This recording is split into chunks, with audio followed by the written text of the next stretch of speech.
Hey guys! Wow, I look like a nerd, don't I? Anyways, hi, welcome back to my channel. My name is Rebecca Gardner, for those of you who don't know. And welcome back to another episode of my Read Along With Me series. So, for today's episode, we're going to be reading 4 chapters. And last episode, we read 6 chapters. And basically what happened last episode is that Melinda talks a little bit more about David Petrakis and how he's documenting the lecture from Mr. Neck to show his lawyer of how bad of a teacher he is. I mean, to think about it, it kind of makes sense because Mr. Neck wouldn't let these students speak their minds. Like he would just be closed-minded and just end the debate. So, yeah. And,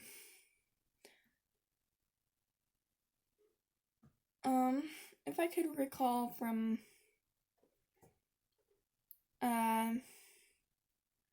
let's see,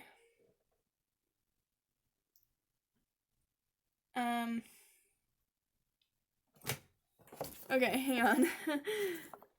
Sorry, I don't remember that much. I just, before I started filming this, I looked back on all of the chapters, and and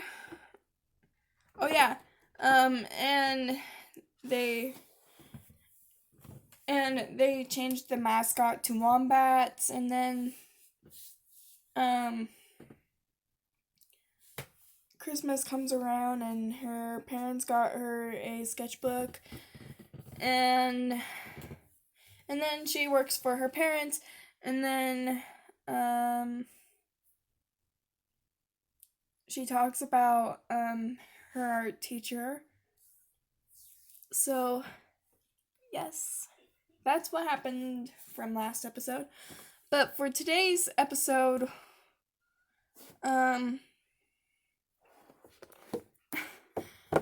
I'm not gonna go into.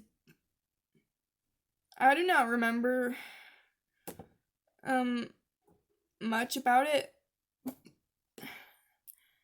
I mean, I just read it today, but it's just gone over my head. I'm so sorry, guys, but we're just gonna read these chapters and I'll explain them to you. So let's get reading. Heather left a note in my locker, begging me to go to her house after school. She's in trouble. She is not meeting Martha's standards. She sobs out the story in her room. I listen and pick lint balls off my sweater. The Marthas held a craft meeting to make the Valentine's pillows for little kids who are in the hospital.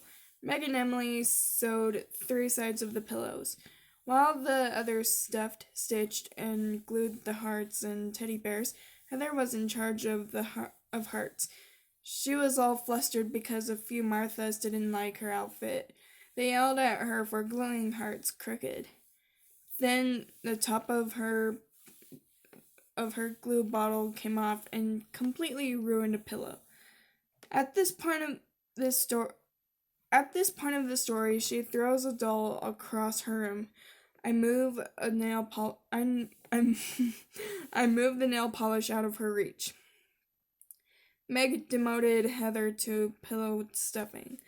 Once pillow production line was again rolling smoothly, the meeting began. Topic: the canned food drive. The senior Marthas are in charge of delivering food to the needy, with with the newspaper photographer present and meeting with the principal to coordinate whatever needs coordinating. I zone out. She talks about who's in charge of classroom captains and who's in charge of publicity, and I don't know what all. I don't come back to Earth until Heather says, "I knew you wouldn't mind, Mel." What? I knew you I knew you wouldn't mind help. I knew what I I knew you wouldn't mind helping. I think Emily did it on purpose. She doesn't like me. I was going to ask you to help. I was going to ask you to help. Then I say I did it by myself. But that would only be them. But that would have been lying. And besides, they would have stuck me with all the poster work for the rest of the year. So I said I have a friend who is really artistic and community oriented, and could she help with the posters? Who? You silly! You draw better than me, and you have plenty of time. Please say you'll do it. Maybe they'll ask you to join too once they see how talented you are. Please, please, whipped cream, chopped nuts, and cherry on top, please. If I screw this up, I know I knew they'll blacklist me, and I'll never be part of any of the good groups. How could I say no? Our biology class has graduated from fruit to frogs. We are scheduled to do the frog unit in April, but the frog company delivered our victims on January 14th. Pickled frogs may have a way of disappearing from the storage closet. Sorry, I feel like I was about to burp. So today Miss Kane armed us with knives and told us not to gag. David Petrakis, my lab partner, is thrilled. Anatomy at last. There are lists to memorize. The hopping bones connected to the jumping bone. The ribbit bone connected to the fly catching bone. He seriously talks about wearing one of those doctor masks over his face while we operate. He thinks it would be good practice. The room does not smell like apple. It smells like frog juice. A cross between a nursing home, and potato salad. The back row pays attention. Cutting dead frogs is cool. Our frog lies on her back, waiting for a prince to come and princify her with a smooch. I stand over her with my knife. Miss Kane's voice fades into a mosquito whine. My throat closes off. It is hard to breathe. I put my hand to steady myself against the table. David pins her froggy hands to the dissection tray. She spreads her froggy legs and pins her froggy feet. I have to slice open her belly. She doesn't say a word. She is already dead. A scream starts in my gut. I can feel the cut, feel the dirt, leaves my hair. I don't remember passing out. David says I hit my head on the edge of the table on my way down. The nurse calls my mom because I need stitches. The doctor stares into the back of my eyes with a bright light. Can she read the thoughts hidden there? If she can, what will she do? Call the cops? Send me to the nut house? Do I want her to? I want to sleep. The whole point of not talking about it, of silencing the memory, is to make it go away. It won't. I'll need brain surgery to cut it out of my head. Maybe I should wait until David Petrakis is a doctor. Let him do it. Heather has landed a modeling job at a at a department store in the mall. She says she was buying socks with her mother with her mother the weeks after her braces come up with her mother the weeks after her braces came off, and some lady asked if she modeled. I suspect that I suspect I sus I suspect that her dad works for the mall management company had something to do with it. The modeling gig is paying off in major Martha points. They all want to be Heather's new best friend, but she asked me to go with her for the bathing suit shoot. I think she's afraid to screw up in front of him. Heather's mother drives us. She asks if I want to be a model. Heather says I am too shy. I look at her mother's eyes watching me in the rearview mirror, and I hide my mouth with my fingers. The scabs on my lips are especially gross in that little rectangle mirror. Of course I want to be a model. I want to paint my eyelids gold. I saw that on a magazine cover and it looked amazing. Turned the model into a sexy alien that everyone would look at but nobody dared touch. I like cheeseburgers too much to be a model. Heather has stopped eating and complains about fluid retention. She she should worry more about brain retention. The way she's dieting away her gray matter. At last check, she was wearing a 1.5 size, and she just has to get down to a size 1. The photo shoot is in a building cold enough to store ice. Heather looks like our Thanksgiving turkey wearing a blue bikini. Her goosebumps are bigger than her boobs. I'm shivering, and I'm wearing my ski jacket in a wool sweater. The photographer turns up the radio and starts bossing the girls around. Heather totally gets into it. She throws her head back, stares at the camera, flashes her teeth. The photographer keeps saying, "Sexy, sexy, very cute. Look this way, sexy. Think beach, think boys." It creeps me out.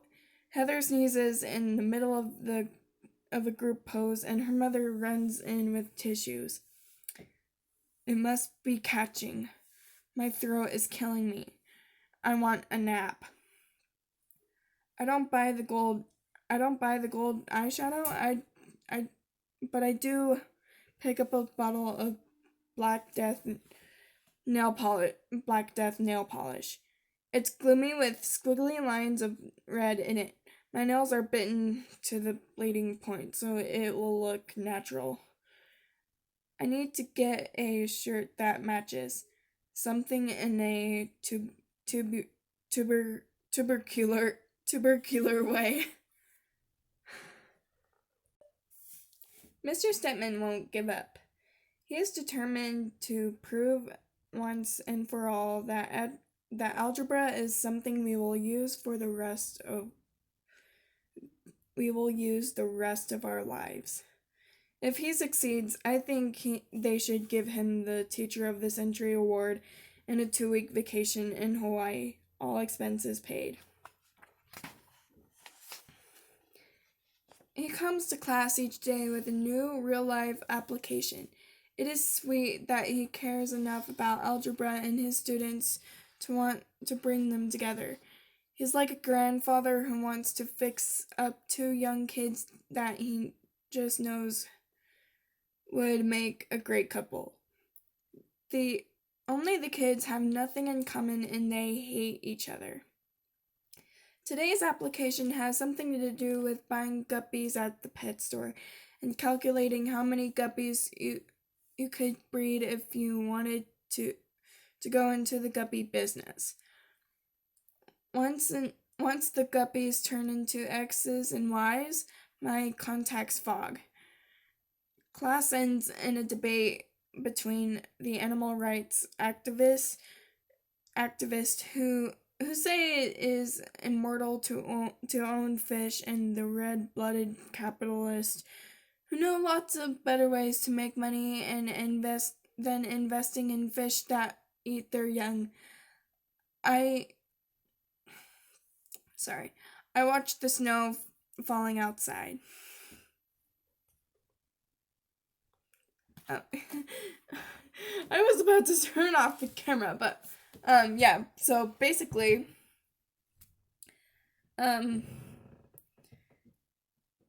Heather was asked to make posters for the Marthas, and apparently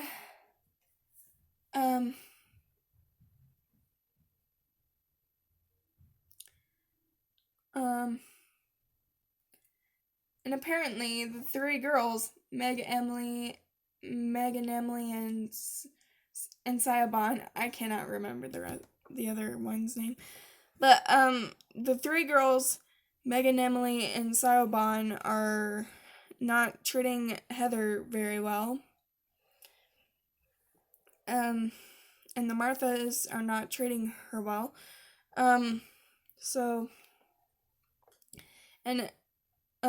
Heather was begging Melinda to make these posters, and not do the work.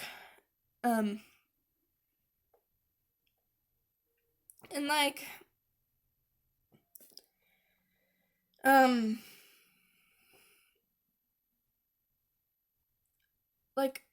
that's the thing that bothers me. If you're asked to do something, then you should do it, and don't just ask your friend who is really artistic and to do the rest of the work, Or just in general, if you're asked to do some project, don't just ask your friend to, don't ask your friend to, do the work. And be so lazy about it, like Heather was. Heather bothers me in so many ways, you guys. Yeah. So, yeah, Heather was asked to make posters, and she asked Melinda, and she didn't do the work. And, they were dissecting, Melinda and David Petrakis are dissecting frogs, and Melinda passes out. And,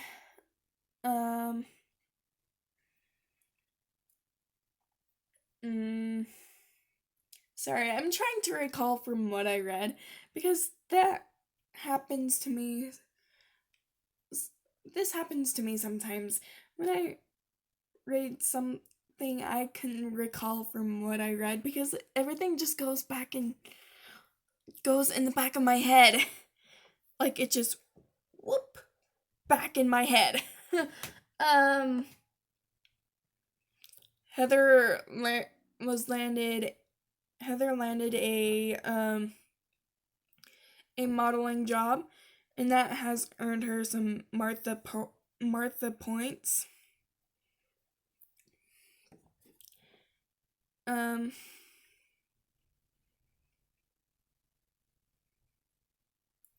And Mr. Stepman talks more about why algebra is really important.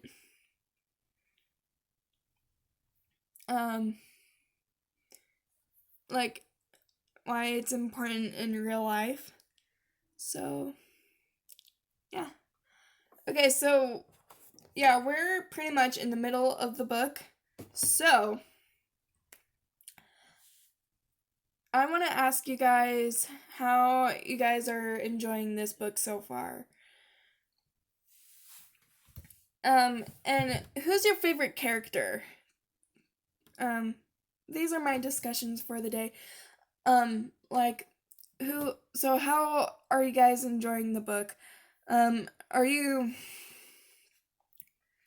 if you're, if you're like, I don't like this book, Melinda is so negative. When, like, I get it. I've watched a lot of book reviews and people are really conflicted about that. And, um, but if you could, but if you're at a point where you could relate to, Melinda and you could understand her, then yeah, um, I suppose you would like it. I don't know. I when I read this book, I totally understand her, and I really relate to her because I know how hard it is to make friends in high school, and I knew how hard high school is. Like, ah. So, anyways, um, yeah. How how are you guys liking the book so far? Be totally honest. If you're like, I love this, if you're like, I like it, or I hate this book, Melinda's so negative, when is when is she ever gonna be positive? um like, yeah, let me know in the comments below, and also who's your favorite character. um I've had a lot, but Melinda is that one character who sticks out to me because, like I said, I totally relate to her because of how hard high school is, and I feel like everybody could relate to her. Like, you don't have, like, in any circumstances, you could totally relate to her because, you know,